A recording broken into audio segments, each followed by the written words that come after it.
25-ৰ বাবে 803 crore budget লোৱা হৈছে এইবাৰ ৰেভিনিউ শিতানত আৰু কিছুমান ফ্লেগশ্বিপ প্ৰগ্ৰাম আছে এই ফ্লেগশ্বিপ প্ৰগ্ৰামবোৰ আমাৰ চাইল্ড ৰাইটৰ ওপৰত আছে অমনৰ ওপৰত লোৱা হৈছে গ্ৰীণ বৰ্ডলেণ্ড মিছন হিচাপে লোৱা হৈছে আৰু চেণ্ট্ৰেল ষ্টেট স্পন্সৰ ফাণ্ড কিছুমান আছে সেইবোৰৰ ওপৰত কিছু এক্সট্ৰা বাজেট লোৱা হৈছে অহাকালি আমাৰ সম্পূৰ্ণ বাজেটৰ ডিছকাশ্যন হ'ব অহাকালি আপোনালোকে ডিটেইলছ গম পাই আজিৰ বাজেট যিটো প্ৰেছ কৰিছে এইটো মেইন ফ'কাছটো কি আছিল মেইন ফ'কাছটো আমাৰ লাইভলিহুড মিছনটো আছিল মেইন ফ'কাছ নেক্সট আমাৰ যিবোৰ বিটিআৰ ৰেকৰ্ড হৈছিলে বিটিআৰ ৰেকৰ্ডৰ দফাবোৰ কিমানখিনি আগবাঢ়িলে আৰু বিটিআৰ ৰেকৰ্ডৰ যিবোৰ ইনফ্ৰাষ্ট্ৰাকচাৰ যিবোৰ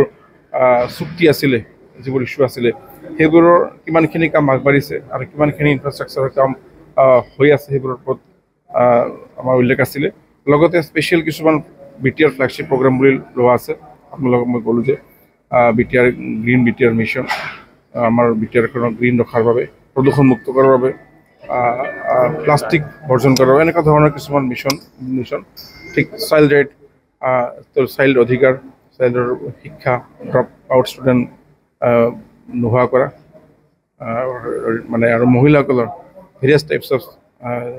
ট্ৰেইনিং প্ৰগ্ৰাম আৰু তেওঁলোকক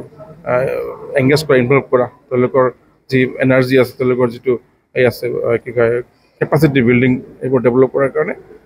তেনেকুৱা ধৰণৰ বিভিন্ন আঁচনি লোৱা হৈছে স্পেচিয়েল স্কিম লোৱা হৈছে বিটিআৰ ফ্লেগশ্বিপ প্ৰগ্ৰাম